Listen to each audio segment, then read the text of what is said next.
اور جس طریقے سے جنت کو دیکھ کے کہ سامنے جنت موجود ہے جہاں شراب نہیں شراب طہور ہوگی، اور بہت ساری چیزیں جو انسان یہاں دنیا میں اس کے لیے ترک کر دیتا ہے، تو اسی طرح افطار کے وقت سے اس جنت کو مشابہت ہے کہ جنت کو سامنے رکھ کر انسان اس زندگی میں روزے پہ آ جاتا ہے، پرہیز پہ آ جاتا ہے، تقوی پہ آ جاتا ہے، بد کرداری سے کنارہ کشی کرتا ہے، حرام چیزوں سے کنارہ کشی کرتا ہے، اور یہی تقوی ہے کہ انسان ان تمام چیزوں کو چھوڑ دے۔ اور آخر میں یہ بھی میں عرض کروں گا کہ دیکھیں ایک بڑا خاص پیغام ہے روزہ رکھنے والوں کے لیے کہ دو چیزیں ہوتی ہیں، ایک تو یہ ہوتا ہے کہ کون سے امور انجام دینے ہیں، کون سے کام کرنے ہیں، یہ بھی اہم ہے، اور ایک یہ ہوتا ہے کہ کن کاموں کو ترک کرنا ہے، چھوڑنا ہے۔ ان دو چیزوں کے ملے بغیر تقوی حاصل نہیں ہوتا۔ آپ نے روزہ رکھا، یہ دونوں چیزیں ملحوظ خاطر رہیں، کرنے میں جب آپ گئے تو آپ نے نمازیں بھی پڑھی، آپ نے تسبیح بھی پڑھی، تراویح بھی پڑھی، تلاوت بھی کی، آپ نے کہا میں نے یہ کیا یہ کیا یہ کیا، لیکن جب بات آئی ترک کی، نواہی کی جب بات آ گئی، ہاں اب سوال یہ پیدا ہوگا کہ آپ نے اللہ کے لیے کس کس چیز کو چھوڑا، یہ بڑا اہم ہے۔ لوگ کیا کرتے ہیں کہ جی میں نے صدقہ اتنا دے دیا، تراویح میں نے فلاں جگہ پڑھ لی، بھائی اللہ کے لیے کچھ کام چھوڑے بھی کہ نہیں جو گناہ کے کام تھے۔ آپ دیکھیں نا رمضان ایک ترک کا مہینہ بھی ہے، کھانے پینے کے ترک کے ساتھ ساتھ آپ دیکھیں کہ بہت سارے حرام کاموں سے بچنا۔ اچھا آخری عشرہ جب آتا ہے رئیس بھائی آپ دیکھیں تو بندہ اپنا گھر بھی ترک کر دیتا ہے، بالکل دیکھیں نا گھر چھوڑتا ہے نا، اور پھر وہ آ جاتا ہے مسجد میں اللہ کے لیے، بیوی بچے چھوڑ دیتا ہے سب کچھ۔ تو اس کا مطلب ہے وہ ترک کرنے کی جو اہمیت ہے روزے کے اندر۔ بلکہ کسی نے بڑی خوب بات کہی کہ رمضان کا مہینہ گزرتا ہے تو اس کے بعد حج کے مہینے شروع ہوتے ہیں، تو اعتکاف میں تو صرف گھر چھوڑا تھا، حج میں تو بندہ اپنا ملک چھوڑ دیتا ہے، اپنا لباس چھوڑ دیتا ہے۔ تو اللہ کے لیے ترک کرنا، اللہ کے لیے بری چیزوں کو چھوڑنا، یہ تقوی ہے۔ جب اسی لیے آپ صلی اللہ علیہ وسلم نے فرمایا کہ جس نے روزہ بھی رکھا، جھوٹ بھی بولا، جھوٹ ترک نہیں کیا، غیبت ترک نہیں کی، تو اس نے سوائے بھوک پیاس کے اور کچھ حاصل نہیں کیا۔ تو اس لیے ہم اگر یہ سوال قائم کریں کہ روزے سے تقوی کیسے حاصل ہوگا، تو اس کا خلاصہ یہ نکلتا ہے کہ اللہ کے لیے جو کرنے کے کام ہیں ان کو انجام دیتے رہو، اور تقوی کے حصول کے لیے جن چیزوں کو ترک کرنا ہے ان چیزوں کو ترک کرتے رہو۔ اسی کا نام تقوی ہے، بچنے کا نام تقوی ہے، گناہوں سے دور رہنے کا نام تقوی ہے، حرام سے بچنے کا نام تقوی ہے، اور یہ وہ پریکٹس ہے اور وہ ریہرسل ہے جو اللہ پاک نے اس مہینے میں ہمارے لیے قائم فرمائی ہے۔ کیا کہنا ہے؟ اچھا علامہ لیاقت حسین صاحب، میں چاہتا ہوں آج کا موضوع اگرچہ یہ ایک بڑا سمپل نظر آ رہا ہوگا روزہ، لیکن اس پر آج جو بات ہوئی ہے، جو آپ لوگوں نے روشنی ڈالی، کمال کر دیا۔ میں پیغام لینا چاہوں گا آج کے موضوع کے اعتبار سے، کیا کہیے گا؟ دیکھیں رئیس بھائی، حضرات علماء کرام نے بہت خوبصورت گفتگو فرمائی اور اسی طرف عوام الناس کو متوجہ کیا کہ کوئی بھی عمل ہے ایک تو وہ ویسے کیا جائے جیسے اللہ اور اس کے رسول کا حکم ہے، اس کے مطابق کیا جائے۔ دوسرا یہ ہے کہ رہ گئی رسم اعضاء روح بلالی نہ، وہ جو اس کی روح تھی، جو اس کا مقصد تھا، فرمایا کہ انسان جو ہے کھانا پینا چھوڑ دے لیکن باقی کچھ نہ چھوڑے۔ وہی کالے دھندے 1 نمبر سے لے کر 8 نمبر تک سارا کچھ دھندے چل رہے ہیں، لیکن کھانا پینا انسان نے چھوڑ دیا۔ تو فرمایا اسی طرح فرمایا کہ کچھ نمازی ایسے ہیں کہ وہ نماز پڑھتے ہیں، نماز فرمایا کہ کالے کپڑے میں لپیٹ کے ان کے منہ پر مار دی جاتی۔ کچھ قرآن پڑھنے والے ایسے ہیں، رب قارئ للقرآن والقرآن یلعن، فرمایا قرآن ان پر لعنت کر رہا ہوتا ہے، یعنی قرآن کہتا ہے لعنت اللہ علی الکاذبین، تم جھوٹ بھی بول رہے ہو، جو اللہ اس کے رسول کے احکامات ہیں۔ تو ان عبادات کا، یہ روزہ ہو، نماز ہو، قرآن ہو، حج ہو، چکر لگا رہے ہیں، لیکن یہ جو یہاں لوگوں کو چکر دے کے آئے ہوئے، فرمایا یہ چکر لگانے سے یہ چکر معاف نہیں ہوں گے، یہ جو لوگوں کا لینا دینا ہے یہ تمہیں کرنا پڑے گا۔ تو فرمایا اس کی جو روح ہے، اس کی جو اصل ہے، جب تک وہ حاصل نہیں کرو گے، فرمایا کہ کمال تک اور قرب الہی کو حاصل نہیں۔ اچھا علامہ حافظ ویسا آپ بھی، میں چاہتا ہوں میں علامہ صاحب کی بات کو ہی آگے بڑھاتا ہوں۔ علامہ صاحب نے جو آخر میں فرمایا، یہ نمبر بھی بتائے چکر کے، اور بڑی اچھی بات کہی کہ یہ جو طواف کے چکر ہیں یہ لوگوں کو دیے ہوئے چکروں سے کافی نہیں ہوں گے، میں اس پر قرآن کریم کی ایک آیت آپ کے سامنے رکھتا ہوں، اور سننے والے، قرآن کا ذوق رکھنے والے ضرور اس میں محظوظ ہوں گے۔ بسم اللہ۔ کہ آپ دیکھیں جیسے علامہ صاحب نے ذکر بھی کیا کہ قرآن کریم میں روزے کا ذکر سورہ بقرہ میں ایک ہی جگہ پہ آیا پورے قرآن میں، جس میں اس کے مسائل، اس کا جو مقصد ہے، اس کی فرضیت وغیرہ سب کا ذکر ہے۔ لیکن حیرت کی بات آپ کو بتاؤں کہ یہ روزہ ایک عبادت ہے، بالکل، اس رکوع کا اختتام کس آیت پہ ہوا ہے وہ بڑی ایک حیرت انگیز بات ہے۔ جی جی، یعنی پورا رکوع روزے پر مبنی ہے، اچانک ایک آیت آتی ہے اس رکوع کے اختتام پہ، وَلَا تَأْكُلُوا أَمْوَالَكُمْ بَيْنَكُمْ بِالْبَاطِلِ۔ واہ واہ واہ، کیا بات! علماء نے کہا کہ اس آیت کا اس رکوع سے کیا جوڑ ہے؟ یعنی اللہ بتانا یہ چاہتا ہے کہ مزے سے سحری کرنے والے، مزے سے افطاری کرنے والے کسی کا باطل مال تو نہیں کھا رہا۔ وَلَا تَأْكُلُوا أَمْوَالَكُمْ بَيْنَكُمْ بِالْبَاطِلِ وَتُدْلُوا بِهَا إِلَى الْحُكَّامِ لِتَأْكُلُوا فَرِيقًا مِّنْ أَمْوَالِ النَّاسِ بِالْبَاطِلِ۔ تو حکام کے پاس پہنچ جاتا ہے کیونکہ تیرے پاس طاقت بہت ہے، تیری سنی بہت جاتی ہے، تو حاکموں کو اپنے ساتھ ملا کے زمینوں پہ قبضے کرتا ہے، تو حاکموں کے ساتھ مل کر کرپشن کرتا ہے اور پھر افطار پارٹیاں بھی دیتا ہے۔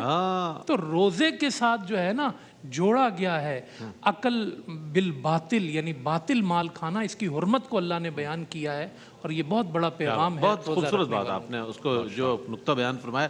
قبلہ کیا پیغام دیجیے گا آج کے موضوع پر؟ بہت اچھے شر و بست کے ساتھ آپ تینوں حضرات نے گفتگو فرمائی ہے۔ بس یہ انہی کی باتوں کا ہی اختتام میں عرض کر دیتا ہوں کہ روزہ تو ہم رکھتے ہیں، لیکن بہت سے ایسے ہیں جو اپنے ماں باپ کا دل دکھائے ہوئے ہیں، ماں باپ ان سے بہت زیادہ ناراض ہیں، اور ماؤں کے دلوں سے نہ چاہتے ہوئے بھی ان کے لیے بری باتیں نکلتی ہیں، بد دعائیں نکلتی ہیں۔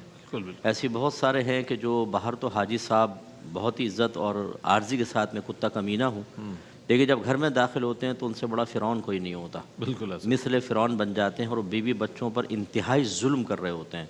تو جیسے علامہ اویس صاحب نے ارشاد فرمایا کہ روزہ صرف یہ نہیں ہے کہ آپ چند چیزوں کو اختیار کرنے کے بعد انہی کو بنیاد بنا کر اپنے لیے ان کو راہ نجات سمجھ لیں، بلکہ یہ بھی دیکھیں کہ آپ غلط کام کیا کر رہے ہیں اور تسلسل سے کر رہے ہیں۔ لوگوں کی وراثتیں، بہنوں کی وراثتیں دبا کر بیٹھے ہوئے ہیں اور یہاں افطار کروا رہے ہیں پبلک کو، اور واہ واہ سمیٹ رہے ہیں۔ لوگوں کے پیمنٹس دبائی ہوئی ہیں، ادائیگی پہ قدرت کے باوجود ان کو چکر پہ چکر لگواتے ہیں، لیکن ان کو پیمنٹ نہیں دیتے، اور جھوٹے پلاٹ بیچے ہوئے ہیں، جھوٹی سوسائٹیز کے اندر ان لوگوں کو پھنسایا ہوا ہے بیچاروں کا، ان کی دل آزاریاں کر رہے ہیں آپ، اور اسی طرح قبضے کر کے بیٹھے ہوئے ہیں مکانوں اور پلاٹوں کے اوپر، اور آپ پھر مصنوعی سے ایک روزے رکھ کر یا حج کر کے یا عمرے کر کے، یعنی ایک شخص نے مجھے بتایا کہ ایک مطلب تبلیغ دین کے شعبے سے وابستہ شخص ہے، اور اس نے مجھے اتنا وعدہ سود پہ قرضہ دیا کہ میں 40 لاکھ ادا کر چکا ہوں، ابھی تک اسے بری ذمہ نہیں ہو سکا۔ روزانہ آدمی میرے گھر پہ بھیجتا ہے اور دھمکیاں لگاتا ہے، پورے محلے میں میری عزت خراب کر دی، اور ابھی عمرہ کرنے گیا ہوا ہے۔ واہ واہ، تو یہ چیزوں پہ بھی توجہ رکھیں کہ بالکل آپ روزہ رکھیں، سعادت کی بات ہے، اتنی فضیلتیں ذکر کی گئی ہیں، لیکن جو ممنوع چیزیں ان کے ارتکاب سے اپنے آپ کو بچانا کسی بعض اوقات نیک فعل سے زیادہ اہم اور ضروری اور باعث برکت ہوتا ہے۔ ماشاء اللہ، قبلہ مفتی صاحب نے بھی اپنا پیغام عنایت فرمایا۔ میں علامہ لیاقت حسین اظہری صاحب کا شکر گزار ہوں آپ کی تشریف آوری پر۔ علامہ حافظ اویس احمد صاحب، آپ کی تشریف آوری کا بہت شکریہ۔ انشاءاللہ قبلہ مفتی محمد اکمل مدنی صاحب ہمارے ساتھ اگلے سیگمنٹ میں اور اذان فجر کے بعد تک شامل پروگرام رہیں گے، کیونکہ اگلا سیگمنٹ جو ہے وہ ہے اظہار عقیدت کا، جس میں ہم آج ٹریبیوٹ پیش کریں گے امام اہل سنت اعلیٰ حضرت عظیم البرکت مجدد دین و ملت پروانہ شمع رسالت مولانا الشاہ احمد رضا خان فاضل بریلوی رحمۃ اللہ تعالی علیہ کی خدمت میں کلام شامل کر رہے ہیں ہمارے تینوں ثنا خواں، اور اس کے بعد ہم بڑھیں گے اگلے سیگمنٹ کی جانب جس کا نام ہے اظہار عقیدت۔ آپ ہمارے ساتھ رہیے گا۔ بسم اللہ۔ رخ مصطفیٰ کو دیکھا، رخ مصطفیٰ کو دیکھا تو دیوں نے جلنا سیکھا، یہ کرم ہے مصطفیٰ کا، یہ کرم ہے مصطفیٰ کا، شب غم میں ڈھلنا سیکھا۔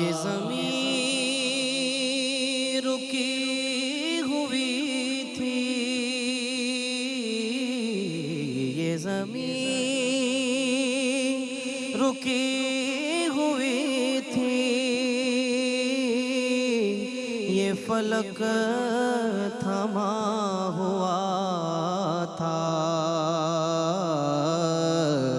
چلے جب میرے محمد، چلے جب میرے محمد، تو جہاں نے چلنا سیکھا، چلے جب میرے محمد، تو جہاں نے چلنا سیکھا۔ میں تلاش میں تھا رب کی، کہاں ڈھونڈتا میں اس کو، میں تلاش میں تھا رب کی، کہاں ڈھونڈتا میں اس کو، لیا نام جب نبی کا تو خدا سے ملنا سیکھا، لیا نام جب نبی کا تو خدا سے ملنا سیکھا۔ بڑا خوش نصیب ہوں میں، بڑا خوش نصیب ہوں میں، میری خوش نصیبی دیکھو، بڑا خوش نصیب ہوں میں، میری خوش نصیبی دیکھو، کہ بڑی کم سینی سے میں نے، واللہ بڑی کم سینی سے میں